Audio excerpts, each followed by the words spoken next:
ထိုင်းမြန်မာနယ်စပ်ကအရန်လာတဲ့နေရာလေးတစ်ခုဒီနေရာလေးကဝင်ကမွန်ရွာပဲဖြစ်ပါတယ်ဒီဗီဒီယိုထဲမှာမွန်ရွာရဲ့ထူးခြားချက်လေးတွေကိုပြောပြပေးသွားပါမယ်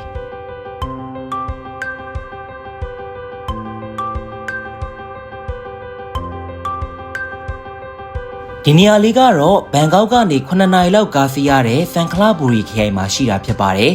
မလူမျိုးတွေအများစုနေထိုင်ကြပြီးတော့အင်မတန်လှပြီးအေဂျင့်တိတ်ဆိတ်ပါတယ်မနက်တိုင်းမှာမွန်ရိုးရွာဝစ်စုံဝစ်ပြီးတော့တန်ဃာတော်တွေကိုစွန်းစံစိန်လောင်းတဲ့ဒလေးလည်းရှိနေပါတယ်။စနေတနင်္ဂနွေနဲ့ပိတ်ရက်တွေမှာဆိုရင်တော့အခုလိုမျိုးပဲပို့ပြီးတော့စီကားပါတယ်။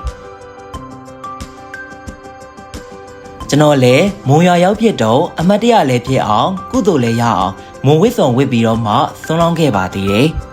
။မွန်ရွာရဲ့နောက်ထပ် trademark တစ်ခုကတော့850မီတာရှိတဲ့မွန်တရားပဲဖြစ်ပါတယ်။ထိုင်းနိုင်ငံမှာအရှည်ဆုံးတစ်သားတရားဖြစ်ပြီးတော့ကမ္ဘာမှာဆိုရင်တော့မြန်မာနိုင်ငံကဥပိ္ပံတရားပြီးရင်ဒုတိယအရှည်ဆုံးတစ်သားတရားဖြစ်ပါတယ်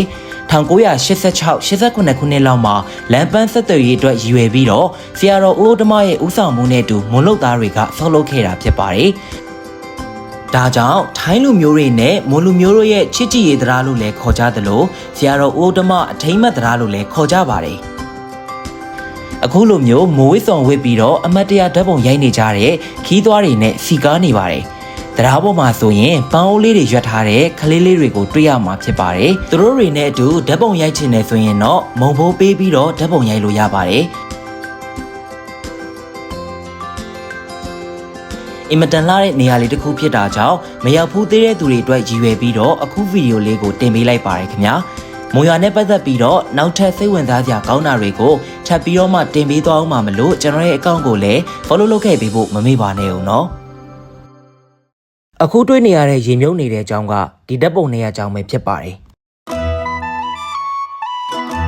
ဟယ်လိုဒီနေ့မှာတော့ဝင်ကမွန်ရွာအနီးကရေအောက်ရောက်နေတဲ့ရွာဟောင်းကိုလှည့်စီးပြီးတော့သွားပါမယ်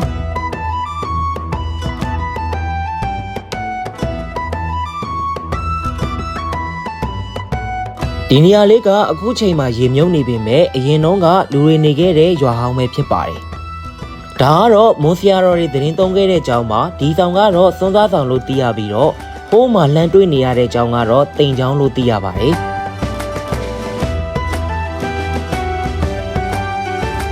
ဒီပုံလေးကရေတွေမတက်ခင်ကျောင်းမမြုပ်ခင်မှာရိုက်ထားတဲ့ပုံလေးပဲဖြစ်ပါတယ်။ဒီပုံထဲမှာဆိုရင်ခုနတွေ့ခဲ့တဲ့တိမ်ကျောင်းနဲ့စွန်းစားဆောင်ကိုတခါတည်းတွေ့ရမှာဖြစ်ပါတယ်